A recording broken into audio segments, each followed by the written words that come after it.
નમસ્કાર, spark today ન્યૂઝમાં આપનું સ્વાગત છે। રાજકોટની અંદર એક ગેમ ઝોન આવેલો હતો અને ગેમ ઝોનની અંદર અચાનક આગ ભભૂકી ઉઠી હતી। તેમાં 2 બાળકોના મોતના સમાચાર સામે આવી રહ્યા છે અને 15 બાળકોને રેસ્ક્યુ કરવામાં આવ્યા છે અને ફાયર વિભાગ દ્વારા તેને મેજર જાહેર કોલ કરવામાં ત્યારે વડોદરામાં પણ અમે આ સ્પાર્ક ટુડે ન્યૂઝની ટીમ પહોંચી છે, જે ગેમ ઝોન આવેલા છે ત્યાં પહોંચી છે અને ત્યાં રિયાલિટી ચેક કરી રહ્યા છે। સૌપ્રથમ તો મારા કેમેરામેન ગૌતમને કહીશ કે આ ફાયર સેફટીના સાધનો આપને બતાવે કે તમામ જે ગેમ ઝોન આવેલા છે ત્યાં ફાયર સેફટીના સાધનો સહિત તમામ જે ઇક્વિપમેન્ટો હોવા જોઈએ ફાયરના તે તમામ છે કે નહીં તે ચેક કરી રહ્યા ત્યારે અત્યારે અમે આ વડોદરાના રાજમહેલ રોડ પર આવેલું એક ગેમ ઝોન છે, ગેમ ઝોનમાં પહોંચ્યા છે અને આ પ્રકારે આપ જોઈ શકો છો અહીંયા ફાયર સેફટીના તમામ જે સાધનો છે એ સહી સલામત છે કે કેમ અને જો કોઈ ઘટના થાય છે તો એ કામ કરે છે કે એમ એ પ્રકારની રિયાલિટી ચેક કરવામાં આવે છે। ત્યારે આ વડોદરાનો આ ગેમ ઝોન આવેલો છે અને ગેમ ઝોનમાં આપ જોઈ શકો છો કે તમામ ફાયર સેફટીના સાધનો જે પહેલાં તો તમને બતાવ્યું હતું કે ખુલ્લા ગ્રાઉન્ડની અંદર મેળો હતો ત્યાં પણ ફાયર સેફટીના ત્યારે આ બંધ જે ગેમ ઝોન છે ત્યાં પણ રિયાલિટી ચેક કરવાનો પ્રયત્ન કરી રહ્યા છે। અત્યારે અમે અહીંયા પહોંચ્યા છીએ અને આ ગેમ ઝોન આપ જોઈ શકો છો મોટે માત્રામાં અહીંયા જે બાળકો છે બાળકો આવતા હોય છે ને આ ગેમ ઝોનનો લાભ લેતા હોય છે। ત્યારે રાજકોટની જે ઘટના બાદ વડોદરામાં પણ આ કયા પ્રકારની સુવિધાઓ છે કેમ તમામ જે બાબતો છે એ બાબતોનું અમે રિયાલિટી ચેક કરી રહ્યા। સૌથી પહેલાં ફાયર સેફટીના સાધનોની વાત કરવામાં આવશે। આપ જોઈ શકો છો દરેક પ્રકારની દરેક જગ્યાઓ પર આ ફાયરના સાધનો અહીંયા નાના બાળકોથી લઈને મોટા લોકો તમામ લોકો અહીંયા આવતા હોય છે ને ગેમ ઝોનનો આનંદ લેતા હોય છે। પરંતુ જે રાજકોટની ઘટના બાદ વડોદરામાં પણ જો આવી કોઈ ઘટના ન સર્જાય તેના માટેના પ્રયત્નો થઈ રહ્યા છે ને તમામ જે ગેમ ઝોનની અંદર તમામ લોકો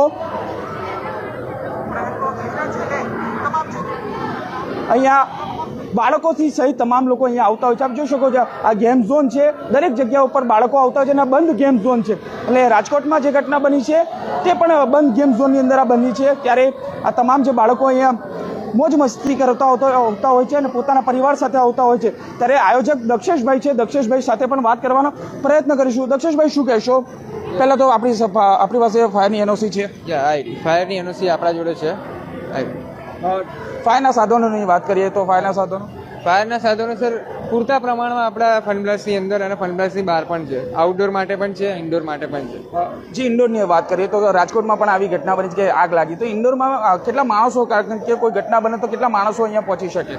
અહીંયા સર ટોટલ 5 થી 6 જણ જોઈએ ફાયરની સેફટી માટે, એ આપણા માટે સક્ષમ છે। આપણા માણસો જેમ કે આપણો સ્ટાફ છે એ લોકો સક્ષમ છે। કોઈ ઘટના બને તો કેટલા માણસો આપણી સાથે, કારણ કે રાજકોટમાં જે ઘટના બની એમાં 15થી બાળકોને વધારેને રેસ્ક્યુ કરવામાં છે અને 2 બાળકોના મોત છે, તો કોઈ ઘટના બને તો કેટલા માણસો આપણી પાસે છે? સર આપણા પાસે ઓછામાં ઓછા 10 માણસો એવા છે જેમને ફાયરનું બધું કામ આવડે છે અને એક્ઝિટ ડોર પણ આપણે બનાવેલો છે, ઇમરજન્સી ગેટ પણ બનાવેલો છે સર। એટલે કોઈ જો ઘટના સર્જાય તો તૈયાર છો આપ? તૈયાર સર। બિલકુલ, આ દક્ષેશભાઈ કહી રહ્યા છે કે કોઈ પણ ઘટના સર્જાય તો અમે તૈયાર છે ને એક્ઝિટ ગેટ સહિતની તમામ જે સુવિધાઓનો અહીંયા તૈયાર કરવામાં આવી છે, કોઈ પણ બાબતનું અહીંયા તમામ જે બાબતોનું છે કાળજી રાખવામાં આવી રહી છે અને આ ગેમ ઝોન જે તૈયાર કરવામાં આવે છે હજારોની સંખ્યામાં અહીંયા બાળકો પોતાનો મજા માણવા માટે આવતા હોય છે, પરિવાર સાથે પણ આવતા હોય છે। જોઈ શકો છો પરિવાર સાથે પણ અહીંયા લોકો અહીંયા આવ્યા છે અને આ બાળકોને જે આનંદ છે એ આનંદ મળી રહ્યો છે। પરંતુ રાજકોટની જે ઘટના બની હતી અને રાતોમાં જે ઘટના બની હતી કે એક ગેમ ઝોનની અંદર આગ લાગી હતી ને તેમાં વધારે બાળકો ફસાયા હતા અને તેમાંથી 15 બાળકોને તો રેસ્ક્યુ કરવામાં આવે છે અને 2 જેટલા બાળકોના મોત પણ થયા છે। ફાયર વિભાગ દ્વારા મેજર કોલ જાહેર કરવામાં આવ્યો છે। ત્યારે વડોદરામાં પણ આવી કોઈ ઘટના ન બને તેના માટેનું રિયાલિટી ચેક કરવામાં આવ્યું હતું ને વડોદરાના જે રાજમહેલ રોડ પર આવેલા જે એક બાળમેળો છે ને તેની બાજુમાં આવેલું જે ગેમ ઝોન છે ત્યાં અમે રિયાલિટી ચેક કર્યું છે અને તમામ જે સુવિધાના સાધનો છે ફાયરના સાધનો છે ત્યાં ચેક કરવામાં આવ્યા હતા અને તમામ જે બાબતો છે કે એક્ઝિટ ગેટ છે કે કોઈ ઘટના સર્જાય તો બાળકોને કેવી રીતે બહાર કાઢી છે, કોઈ લોકોને નુકસાન ન થાય, તમામ લોકોને નુકસાન ન થાય તે માટેની કાળજી રાખવામાં આવી છે, તે પ્રકારનું આ રિયાલિટી ચેક કરવામાં આવ્યું હતું। કેમેરામેન ગૌતમની સાથે Surat Solanki, spark today news, Vadodara.